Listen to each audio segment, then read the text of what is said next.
semua, gimana nih kabarnya? Nggak terasa kita udah masuk ke pertemuan yang terakhir nih teman-teman, yaitu materi yang ke-9. Aku pribadi ngerasa sedih nih, nantinya harus berpisah dengan teman-teman. Kalau kalian sendiri gimana nih? Apakah sedih juga atau justru malah senang nih udah berhasil menyelesaikan bootcamp graphic design fundamental. Nah, tapi nggak usah khawatir teman-teman, ketika bootcamp ini berakhir, teman-teman masih tetap bisa nih tanya-tanya seputar desain grafis, atau kita mau sharing-sharing bareng terkait desain, teman-teman bisa connect ke LinkedIn aku atau ke Instagram aku ya teman-teman.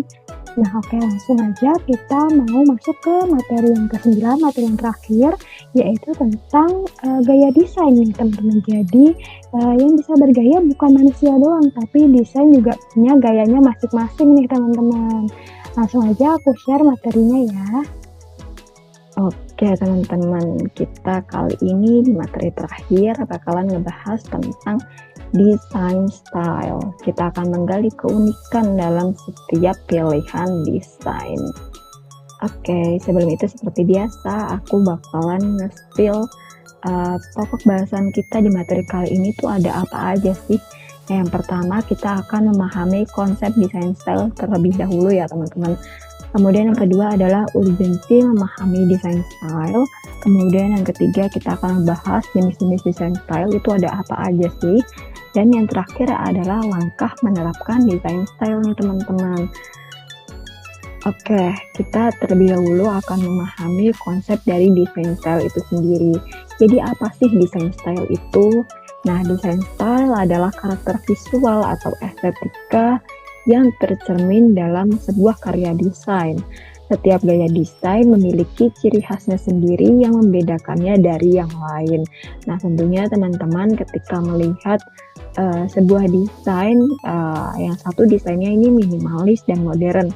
Kemudian yang satu ini desainnya bergaya vintage gitu. Nah, tentunya teman-teman dalam sekali melihat saja langsung paham, oh ini brandnya berbeda nih. Kemudian kesan yang ingin disampaikan juga berbeda nih. Nah, begitu teman-teman dalam menerapkan desain style sehingga audiens itu bisa langsung memahami ketika melihat gaya desain yang berbeda. Nah, di dalam desain style sendiri itu ada sejumlah elemen yang terlibat teman-teman, yaitu ada warna, tipografi, tata letak, ilustrasi, dan juga tekstur. Nah, elemen-elemen ini disesuaikan dengan desain style yang teman-teman pilih gitu. Misalkan teman-teman memilih desain style yang tadi yang minimalis, kemudian modern. Nah, berarti teman-teman kemungkinan akan memilih warna-warna yang netral gitu, mungkin putih atau beige atau abu-abu atau mungkin hitam.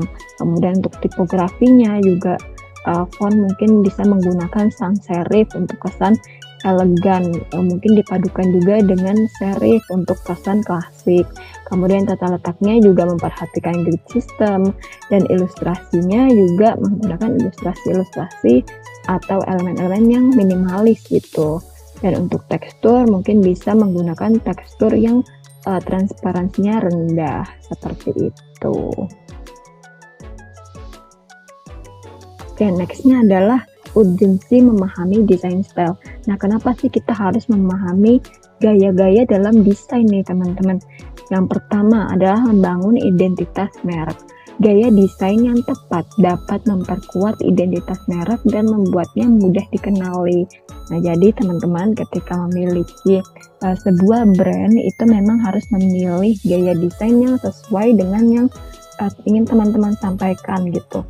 Jadi jangan misalkan teman-teman memiliki brand yang ditujukan audiensnya untuk anak-anak, tapi teman-teman memilih gaya desainnya yang vintage atau yang minimalis. Nah, itu kan akan kurang menarik perhatian gitu, kurang memperkuat dari identitas merek teman-teman sendiri gitu. Jadi tidak sesuai dengan merek yang ingin teman-teman sampaikan. Kemudian yang kedua adalah menyampaikan emosi. Gaya desain yang berwarna pastel dan lembut dapat memberikan rasa tenang.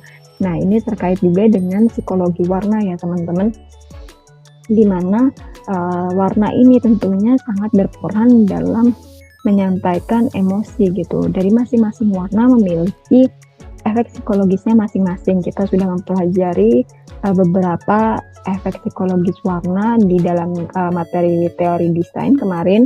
Teman-teman bisa buka lagi untuk lebih mengingat efek psikologi dari masing-masing warna. Kemudian urgensi yang ketiga adalah menjangkau audiens yang tepat. Memilih gaya desain yang sesuai dengan target audiens akan meningkatkan efektivitas komunikasi.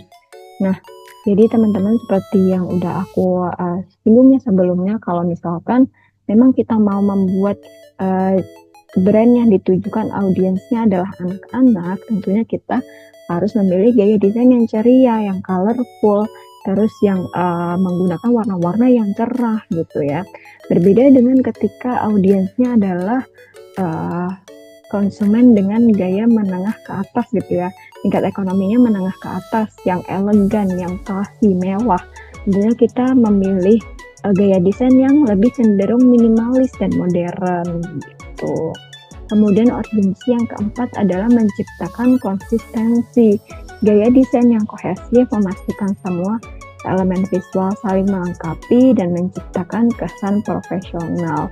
Tentunya ketika sebuah brand memiliki gaya desain yang konsisten, itu akan meningkatkan profesionalisme di mata audiensnya, teman-teman.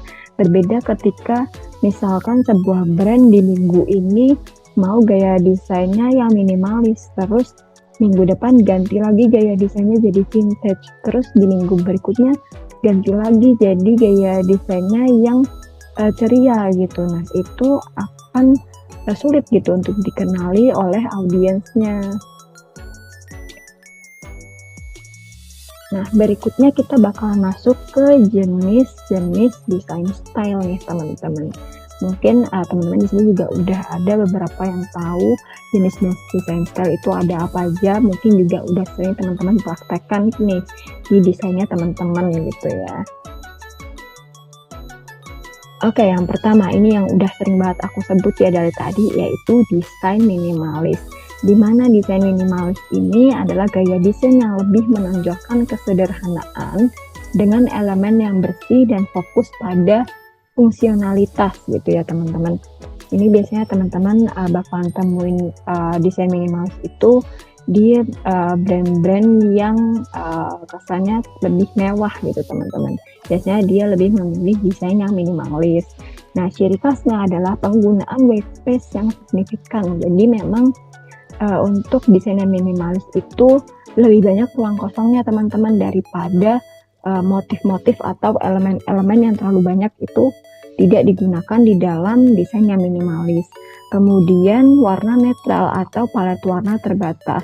Jadi seperti yang udah sempat aku singgung sebelumnya, kalau misalnya di desain minimalis itu akan kemungkinan menggunakan warnanya warna-warna netral seperti putih, hitam, abu-abu, atau beige. Seperti itu teman-teman. Dan kalaupun memang menggunakan warna di luar warna netral, itu biasanya hanya satu atau dua warna paling banyak teman-teman. Kemudian ciri khas yang ketiga adalah tipografi sederhana dan elegan. Nah, karena ini sesuai dengan karakteristik dari masing-masing jenis font juga, ini disesuaikan dengan gaya desainnya teman-teman. Ketika ingin gaya desain yang minimalis, tentunya teman-teman pasti akan memilih jenis font yang minimalis juga, yang sederhana, yang elegan. Mungkin teman-teman bisa memilih jenis font di sans serif gitu teman-teman. Kemudian ciri khas yang terakhir adalah elemen visual seminimal mungkin. Itu berkaitan juga dengan ciri khas nomor 1, yaitu penggunaan white space yang signifikan. Sehingga elemen visualnya pasti sedikit teman-teman, tapi memang sangat menunjang dari pesan yang ingin disampaikan. Nah, meskipun kelihatannya desain minimalis ini bagi sebagian orang akan kurang menarik, tapi desain minimalis ini juga memiliki kelebihan nih teman-teman. Tentunya di samping kelebihan juga ada kekurangan. Kita akan mulai bahas dari kelebihannya terlebih dahulu, di mana kelebihan desain minimalis itu adalah langsung fokus pada pesan utama. Nah, karena tadi penggunaan elemen visualnya sangat minimal ya teman-teman, jadi audiensnya bisa langsung fokus pada pesan utama yang disampaikan dari desain tersebut. Kemudian tampilannya juga bersih dan profesional. Nah, untuk kekurangannya adalah risikonya terlihat sederhana atau kosong jika tidak dirancang dengan baik. Balik lagi ke ciri khasnya teman-teman, karena ciri khasnya adalah penggunaan white space yang signifikan dan juga elemen visualnya yang sangat minim. Jadi memang jika tidak dirancang dengan baik akan menimbulkan kesan yang monoton gitu ya, tidak menarik, kurang menarik gitu bagi sebagian orang. Next, ada jenis desain yang kedua, ini juga udah sempat aku mention ya tadi, yaitu desain vintage. Dimana kalau desain vintage ini adalah gaya desain yang terinspirasi oleh estetika masa lalu, biasanya tahun 1920-an hingga 1980-an. Nah, untuk desain vintage ini juga memiliki ciri khasnya sendiri nih teman-teman. Yang pertama adalah warna yang hangat seperti coklat, krem, dan pastel pudar. Teman-teman pasti udah pernah lihat untuk beberapa desain vintage itu memang biasanya kebanyakan menggunakan warna coklat teman-teman. Dan warna-warna hangat lainnya misalkan seperti kuning, juga orange, itu biasanya banyak digunakan di desain-desain yang vintage. Kemudian ciri khas yang kedua adalah tipografi klasik seperti serif atau script dengan gaya retro. Nah, ini balik lagi untuk mencerminkan dari gaya desain vintage itu sendiri ya teman-teman. Karena nggak mungkin kita pakai tipografi yang terlalu seperti tulisan tangan gitu ya teman-teman untuk desain vintage, karena kurang gitu kesan vintage-nya. Kemudian yang ketiga cirinya adalah tekstur seperti keras tua atau efek grainy. Nah, mungkin teman-teman sering lihat kalau di desain vintage itu ada yang teksturnya seperti noise gitu teman-teman, titik-titik kecil gitu seperti kertas rusak. Nah, itu memang ciri khas dari desain vintage itu sendiri, dia menggunakan tekstur gitu teman-teman. Kemudian untuk ciri khas yang keempat adalah elemen dekoratif seperti bingkai atau pola khas era tertentu. Nah, ini juga bisa disesuaikan dengan isi pesan yang ingin disampaikan dari desain itu sendiri. Nah, meskipun desain vintage bagi sebagian orang akan terkesan jadul mungkin ya teman-teman, tapi ini juga memiliki kelebihannya tersendiri nih. Nah, apa sih kelebihannya? Biasanya kelebihannya itu adalah memberikan kesan nostalgia dan emosional. Nah, itu kenapa desain vintage itu biasanya banyak digemari oleh orang-orang yang sudah cukup berumur ya gitu teman-teman, karena memang memberikan kesan nostalgia. Kemudian juga kelebihan yang lain adalah membantu merek menonjol dengan estetika yang unik.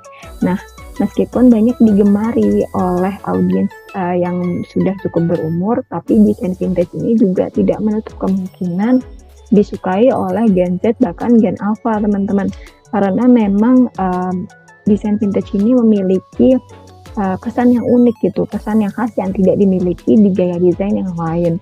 Tapi di samping kelebihannya, desain vintage ini juga memiliki kekurangan teman-teman, di mana kekurangannya adalah kurang cocok untuk target audiens yang modern. Nah, seperti yang aku sebutkan barusan, kalau untuk di Gen Z atau di Gen Alpha itu memang tidak terlalu banyak yang menyukai desain vintage seperti itu. Nah, tapi teman-teman bisa menemukan beberapa penerapan desain vintage gitu ya, biasanya ada di cafe atau resto yang temanya itu retro gitu ya, atau poster konser musik, biasanya musik jazz itu juga menggunakan desain yang vintage seperti itu. Nah, berikutnya ini ada gaya desain yang modern, di mana gaya desain modern ini lebih menonjolkan inovasi dan kemajuan dengan elemen visual yang bersih dan dinamis. Nah, kalau desain modern ini mungkin sering teman-teman lihat nih di sekitar teman-teman. Biasanya ada di desain aplikasi atau UI UX, itu banyak banget yang menggunakan gaya desain modern ini. Nah, ciri khasnya apa sih? Nah, kalau desain modern itu ciri khasnya adalah yang pertama, garis bersih dan geometris. Pasti banyak menggunakan bentuk-bentuk geometris teman-teman, entah itu kotak atau lingkaran, segitiga dan lain sebagainya, pasti menggunakan bentuk yang geometris. Kemudian ciri khas yang kedua adalah warna cerah dengan kombinasi monokrom. Nah, untuk desain modern ini memang cukup banyak gitu ya menggunakan warna monokrom, entah itu hitam putih atau monokrom biru atau monokrom hijau. Nah, teman-teman ingat kalau monokrom itu bukan berarti hitam putih saja, tetapi dia dasarnya satu warna, hanya berbeda tingkat saturasinya. Kemudian ciri khas yang ketiga adalah penggunaan tipografi sans serif yang sangat kuat. Nah, kenapa kita menggunakan tipografi sans serif untuk desain yang modern? Karena kembali lagi ke karakteristik tipografi sans serif itu memang memberikan kesan yang modern gitu teman-teman. Kemudian untuk ciri khas yang terakhir yaitu tata letak asimetris yang seimbang. Nah, teman-teman ingat di prinsip keseimbangan itu ada dua jenis, yaitu simetris dan asimetris. Nah, untuk desain modern ini kebanyakan dia menggunakan tata letak seimbang yang asimetris. Nah, desain modern ini juga memiliki kelebihan dan kekurangannya sendiri nih teman-teman. Untuk kelebihannya adalah tampilan yang segar dan relevan dengan zaman. Nah, tentunya teman-teman sering memperhatikan ya kalau desain modern itu memang banyak digunakan di aplikasi-aplikasi zaman sekarang sehingga dia memang relevan dengan zaman. Kemudian adalah memberikan kesan profesional dan fungsional. Kembali lagi karena dia untuk desainnya itu lebih garis untuk elemen yang digunakan adalah garis bersih dan bentuk geometris sehingga lebih kesannya lebih fungsional gitu teman-teman, tidak terlalu banyak elemen yang dekoratif yang mencolok. Nah, tapi desain modern ini juga memiliki kekurangan teman-teman, di mana kekurangannya adalah bisa terasa dingin atau kurang emosional jika tidak dipadukan dengan elemen lain. Seperti yang udah aku mention sebelumnya bahwa di desain modern itu tetap menggunakan elemen-elemen lain selain dari elemen yang fungsional, tapi memang tidak terlalu banyak karena kita ingin memberikan kesan yang bersih gitu ya teman-teman kalau di desain modern. Nah, desain modern ini juga bisa teman-teman temuin selain di desain aplikasi atau UI UX, itu biasanya juga banyak di branding perusahaan-perusahaan startup atau brosur teknologi ya teman-teman, brosur inovasi. Nah, itu juga banyak yang menggunakan gaya desain modern. Oke, nextnya ini ada gaya desain futuristik, di mana gaya desain futuristik ini adalah gaya desain yang terinspirasi oleh teknologi masa depan dan inovasi. Nah, ini biasanya teman-teman bisa temuin di branding atau iklan untuk game atau film-film teknologi gitu ya teman-teman. Kemudian juga iklan-iklan gadget. Nah, itu biasanya menggunakan gaya desain yang futuristik, di mana ciri khasnya adalah yang pertama palet warna metalik seperti perak, biru neon, atau hitam glossy.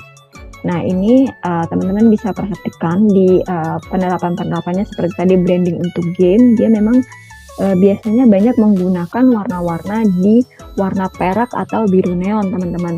Itu memang untuk memberikan kesan teknologi dari masa depan seperti itu. Kemudian ciri khas yang kedua adalah elemen 3D dan efek cahaya atau glow. Kemudian ciri khas yang ketiga adalah tipografi berteknologi tinggi dengan huruf yang ramping. Kemudian untuk ciri khas yang terakhir adalah bentuk abstrak dan pola geometris yang kompleks. Jadi kalau gaya desain yang sebelumnya atau desain modern itu menggunakan bentuk pola geometris yang lebih sederhana, sedangkan di desain futuristik ini dia menggunakan bentuk geometris juga tetapi yang lebih kompleks dan dipadukan dengan bentuk-bentuk yang abstrak seperti itu. Nah, untuk desain futuristik juga memiliki kelebihan dan kekurangan nih teman-teman. Kita mulai dari kelebihannya terlebih dahulu, di mana untuk desain futuristik ini kelebihan yang pertama adalah memberikan kesan canggih dan inovatif. Nah, kenapa bisa demikian? Karena penggunaan, balik lagi teman-teman, ke palet warna metalik. Warna metalik itu memberikan kesan canggih gitu teman-teman, kesan inovatif dari masa depan. Itu menggunakan palet warna yang seperti itu. Kemudian kelebihan yang kedua adalah cocok untuk audiens muda dan penggemar teknologi. Kembali lagi karena memang penerapannya juga di branding untuk game gitu ya teman-teman, dan juga untuk iklan-iklan gadget gitu, sehingga memang lebih cocok untuk audiens muda dan penggemar teknologi. Namun kekurangannya juga ada nih teman-teman, ternyata desain futuristik itu kurang cocok untuk tema klasik atau natural. Nah, seperti yang kita tahu biasanya kalau tema klasik atau natural itu lebih menggunakan warna-warna netral atau warna-warna yang earth tone, teman-teman. Sedangkan di desain futuristik ini lebih banyak menggunakan palet warnanya metalik ya tadi, seperti warnanya perak, biru neon, atau hitam glossy, seperti itu. Oke, kemudian ini adalah gaya desain yang terakhir yang cukup sering juga dipakai di dalam dunia desain, yaitu adalah desain hand drawn, di mana gaya desain ini adalah gaya desain yang menampilkan ilustrasi atau elemen visual yang tampak seperti digambar dengan tangan. Nah, jadi sesuai dengan namanya teman-teman, hand drawn atau digambar dengan tangan. Untuk ciri khasnya yang pertama adalah garis-garis organik dan tidak simetris. Karena ya ini kembali lagi ke kesannya hand drawn, jadi memang seperti digambar dengan tangan sehingga memunculkan garis-garis yang organik, dan tentu aja kalau misalnya dibuat dengan tangan itu kurang simetris gitu ya teman-teman. Kemudian ciri khas yang kedua adalah tekstur alami seperti pensil atau cat air. Kemudian juga ciri khas yang ketiga, tipografi dengan gaya tulisan tangan. Dan yang keempat adalah elemen visual yang playful dan kreatif. Karena memang dibuat dengan tangan, jadi lebih disesuaikan dengan keinginan si pembuatnya gitu. Nah, biasanya desain hand drawn ini penerapannya adalah di branding produk kreatif gitu, seperti alat tulis. Nah, mungkin teman-teman pernah lihat kalau iklan alat tulis itu ada scene di mana dia menggunakan alat tulis tersebut. Nah, itu dia biasanya menggunakan desain hand drawn. Atau juga poster untuk seni, itu juga ada beberapa yang menggunakan gaya desain yang hand drawn, teman-teman. Ada juga desain kemasan untuk makanan sehat atau makanan organik. Nah, itu biasanya juga menggunakan gaya desain hand drawn. Tapi gaya desain hand drawn ini juga memiliki kelebihan dan kekurangan nih teman-teman. Dimana kelebihannya adalah memberikan kesan personal dan unik. Karena memang garis-garis organik dan tidak simetris itu memberikan kesan personal teman-teman. Jadi lebih dirasa milik pribadi gitu ya. Jadi tidak terlalu umum gitulah digunakan, juga jadi memberikan kesan yang unik. Kemudian kelebihan yang kedua adalah cocok untuk merek yang ingin terlihat ramah dan dekat, karena kembali lagi ketika dibuat manual oleh tangan, kesannya dibuat manual oleh tangan atau hand drawn, itu kesannya lebih ramah dan lebih dekat gitu teman-teman. Sedangkan untuk kekurangannya adalah tidak selalu cocok untuk tema formal atau profesional. Nah, karena desain hand drawn ini ciri khasnya adalah seperti dibuat dengan tangan, jadi memang kurang cocok untuk tema yang formal atau profesional, di mana tema formal atau profesional ini membutuhkan tingkat kerapihan yang lebih tinggi gitu ya teman-teman. Jadi memang membutuhkan desain yang lebih simetris, terus yang lebih rapi, lebih clean gitu. Oke, nextnya di sini aku punya beberapa contoh penerapan gaya-gaya desain yang sebelumnya kita udah bahas. Yang pertama kita mulai dari yang gaya desain yang minimalis ya teman-teman. Nah, teman-teman bisa lihat di sini gaya desainnya ini minimalis. Dia menggunakan warna-warna yang netral teman-teman.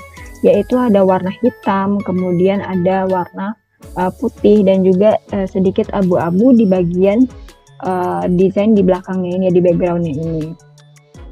Dia tidak menggunakan warna-warna yang mencolok. Kemudian juga untuk tipografinya dia lebih ke arah sederhana dan elegan, sehingga lebih mudah dipahami nih untuk desain yang minimalis ini.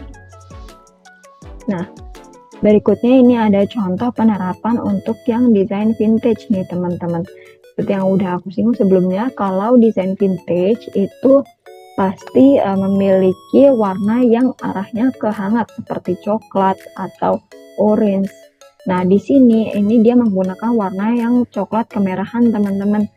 Terus juga dia memiliki tekstur seperti efek-efek kertas tua atau efek grainy ya, teman-teman, di bagian piringan kasetnya ini.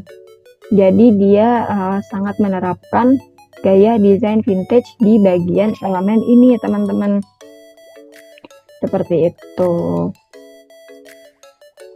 Oke, nextnya ini ada contoh untuk gaya desain yang modern, di mana gaya desain yang modern itu lebih menggunakan gaya yang bersih gitu ya, teman-teman.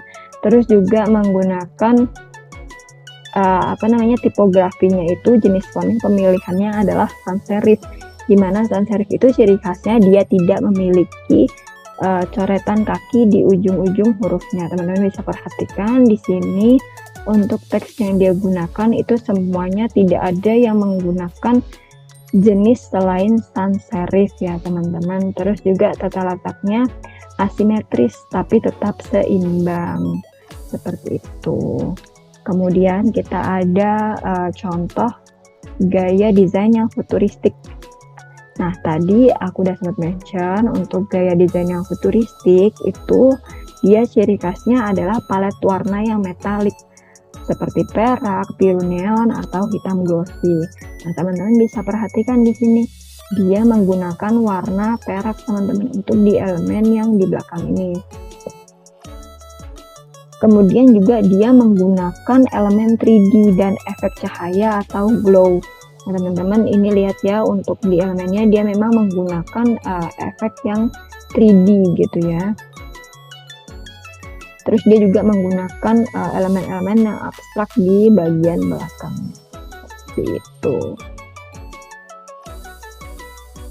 Oke, ini adalah contoh penerapan gaya desain yang terakhir, yaitu hand drawn, di mana ciri khas hand drawn adalah seperti digambar dengan tangan.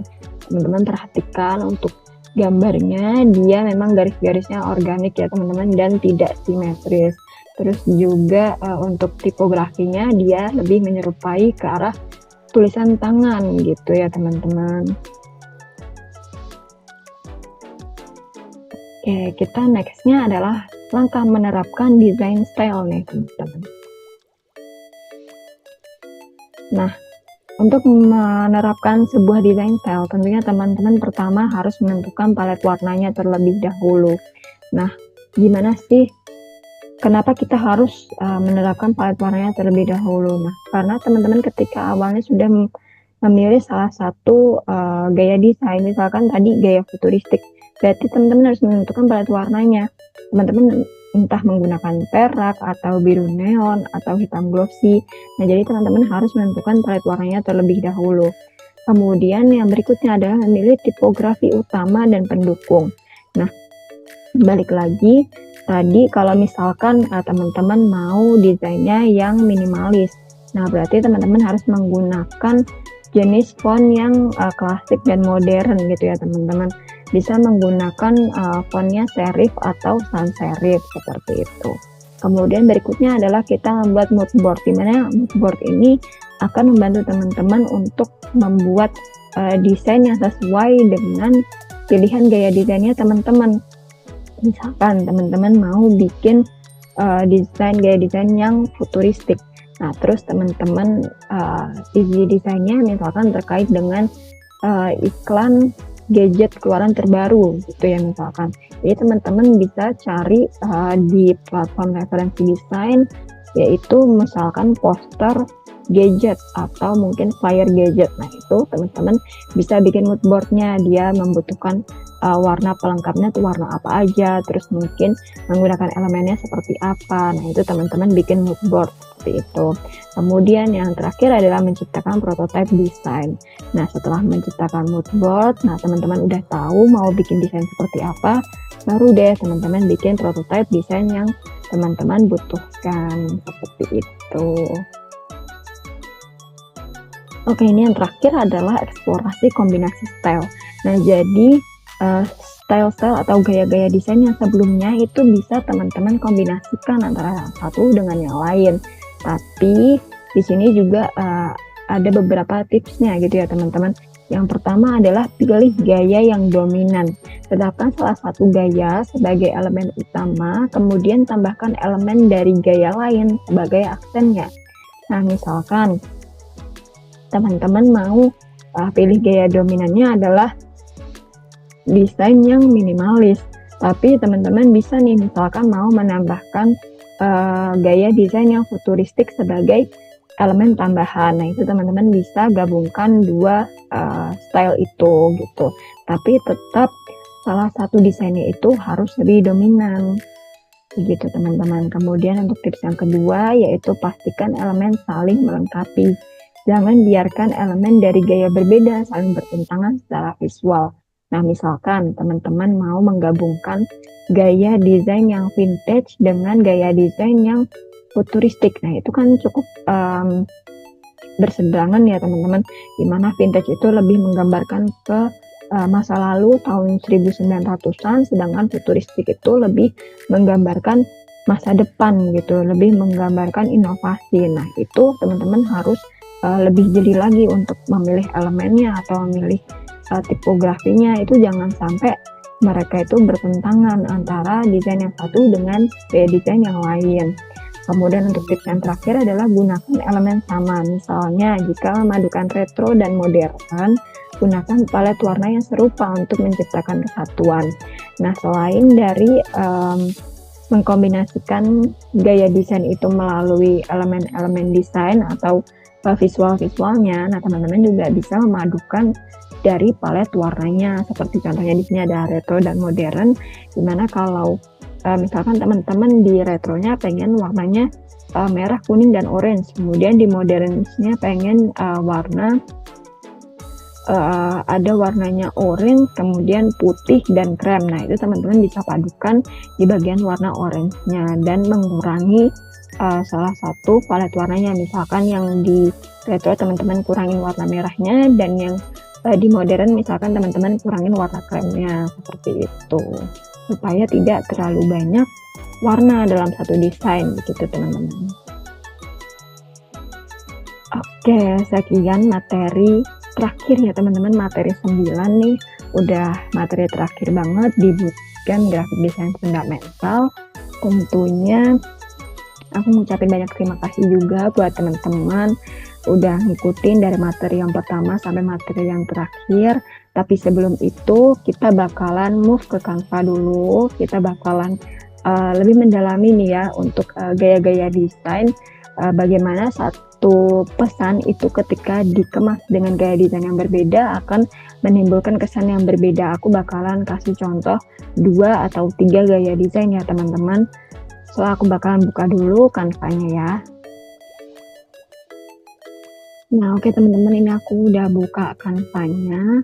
Untuk sekarang aku pakai kanvasnya di ukuran poster. Kita bakalan coba 2 dulu ya teman-teman, 2 gaya desain yang berbeda. Aku bakalan bikin poster sederhana, satu dengan gaya minimalis, satunya mungkin dengan gaya vintage gitu ya teman-teman. Kita bakal mulai dari yang gayanya minimalis dulu. Aku bakalan bikin mulai dari teksnya dulu ya teman-teman. Aku tambahin judul. Misalkan aku di sini mau judulnya fotografi. Fotografi. Oke, kita bikin di rata kiri aja.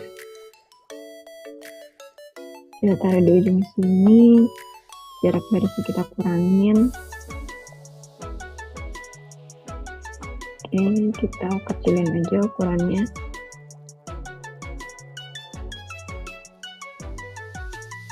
Oke. Terus aku butuh foto penunjang ya teman-teman. Kita cari fotografi.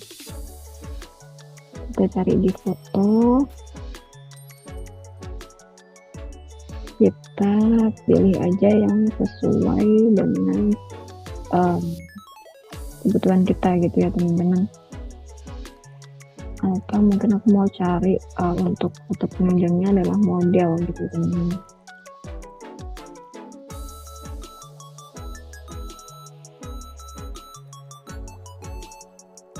Oke, kita cari dulu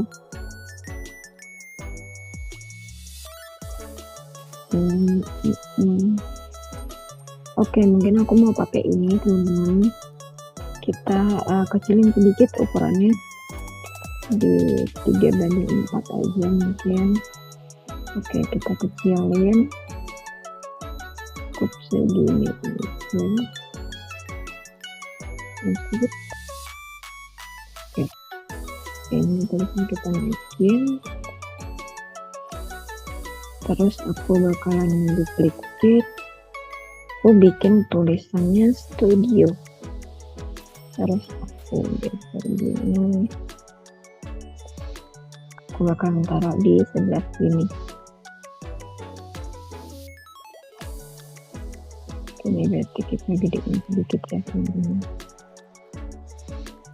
Oke.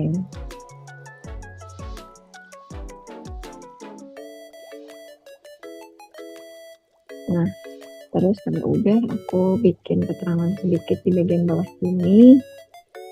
Misalkan ada fotografer event, kemudian fashion gitu ya, fashion, kemudian juga kreatif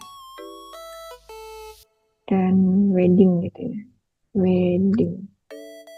Oke, kita kecilin aja, misalkan 70, masih kurang kecil, 50,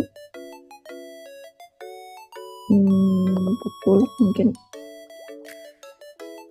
Oke, tapi kita tingkatin aja jarak kulitnya. Terus kita bikin di rata tengah, kita taruh di tengah sini.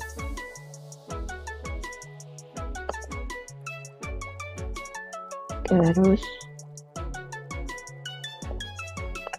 aku bakalan kasih nama studionya misalkan ya, misalkan Trail Studio. Oke, ini aku rata kiri, aku bakalan taruh di sini. Terus mungkin aku bakalan nambahin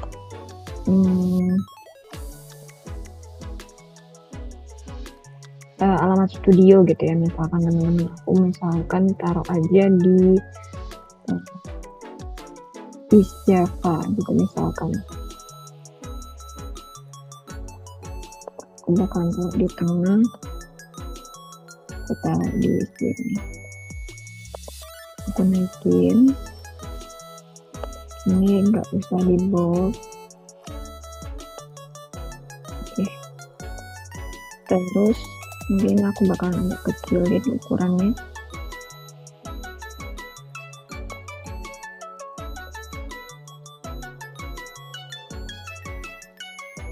Terus bakalan aku jadiin satu aja mungkin sama contact information ya teman-teman. Misalkan aku bakalan tambahin misalkan nomor HP 08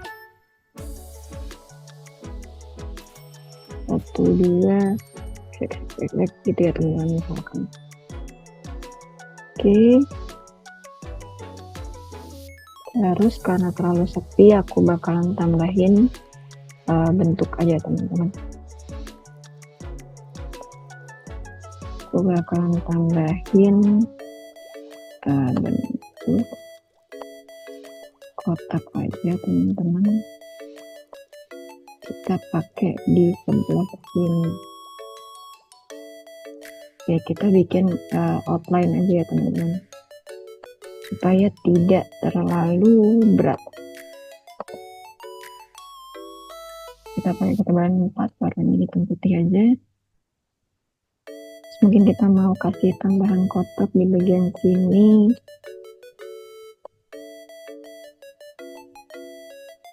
Kita gedein sedikit.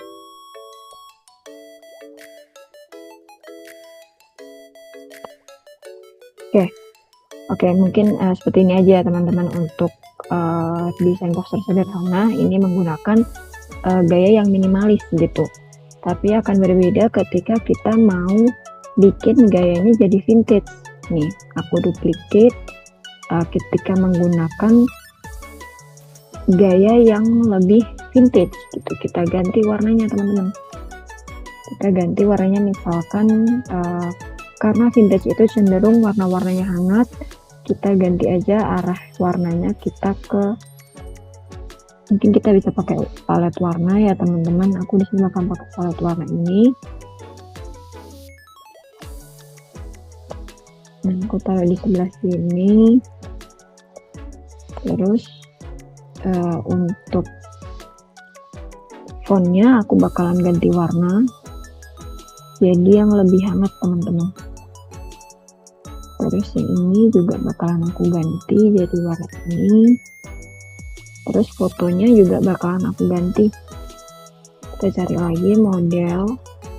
Untuk foto-foto di vintage itu kan dia biasanya menggunakan warna-warnanya lebih vibrant gitu ya teman-teman. Aku bakalan pakai foto yang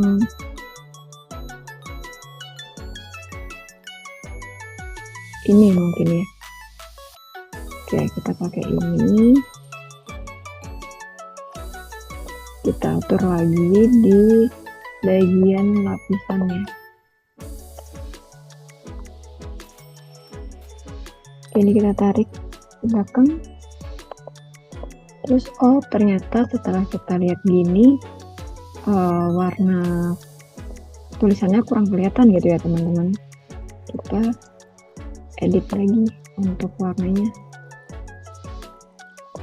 kurang gelap, kita ganti aja jadi yang ini mungkin.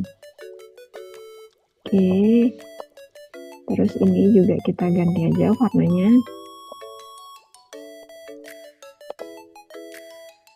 Terus untuk yang ini kita ganti warnanya jadi agak lebih coklat. Nah, yang ini kita ganti aja warnanya jadi yang paling terang, tapi kita kasih efek latar belakang teman-teman.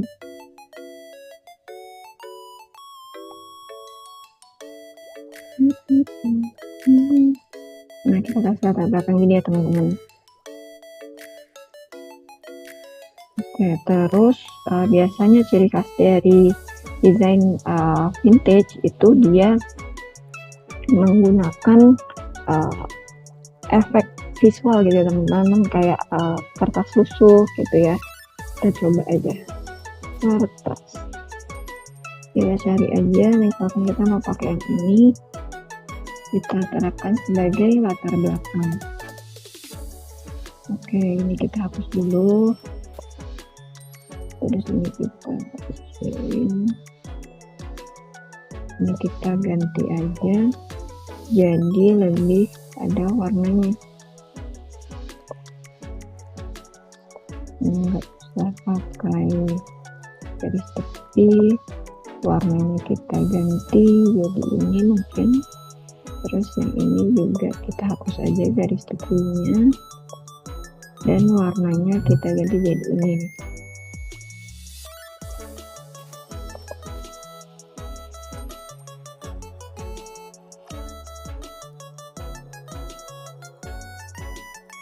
Terus misalkan teman-teman bisa kurang vintage gitu, nah teman-teman bisa cari elemen vintage tambahan di sini.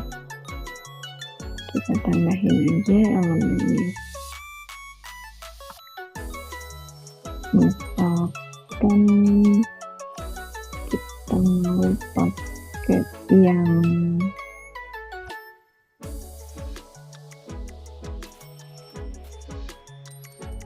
ini, misalkan kita tambahin, saya ganti di sebelah sini.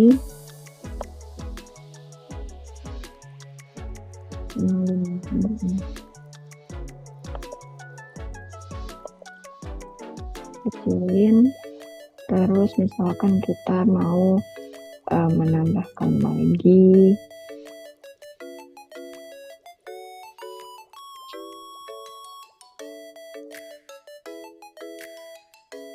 ini, kita kecilin, kita di sini.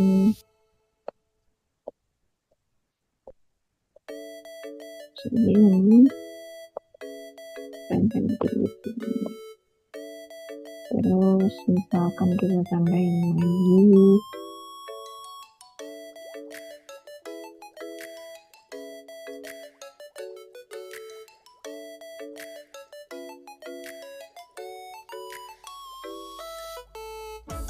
duplikasi efek ini di bagian fotonya ini ya teman-teman.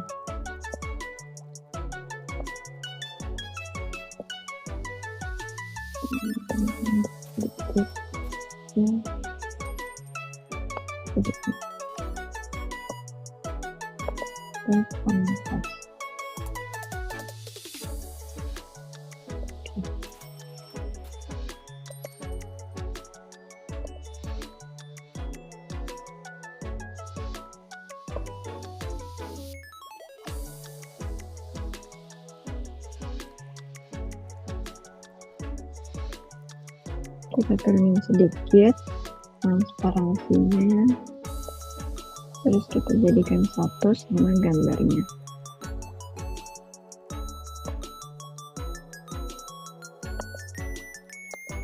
Terus kita tambahin lagi elemen-elemennya supaya lebih kelihatan vintage-nya gitu ya teman-teman. Untuk background-nya kita turun sedikit. Oke.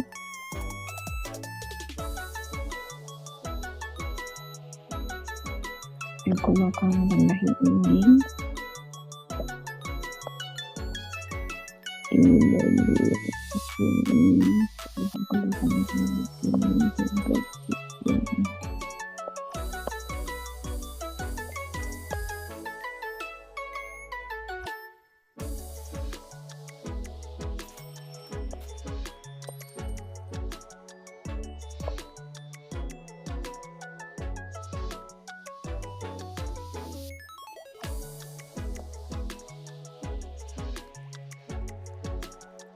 Nah, oke. Ini kurang lebih gini teman-teman untuk desain yang gayanya lebih ke arah vintage. Jadi teman-teman kalau vintage ciri khasnya adalah memang tekstur-tekstur ya teman-teman di dalam desainnya. Terus juga menggunakan warna-warna yang lebih vibrant gitu.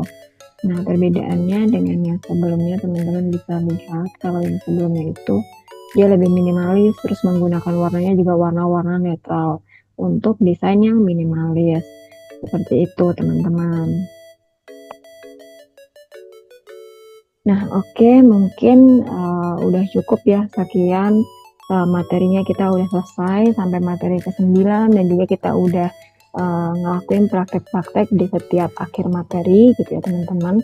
Aku ucapin terima kasih banyak buat teman-teman yang udah ikutin materinya dari awal banget sampai akhir nih. Sekarang materi yang ke-9 yaitu design style. Semoga apa yang udah aku sharing selama ini bisa bermanfaat buat teman-teman semua. Mungkin teman-teman yang lain juga mau ada gantian nih yang sharing sama aku, bisa banget ke media sosial aku ya teman-teman. Oke, cukup sekian. Aku minta maaf kalau selama ini ada salah-salah kata.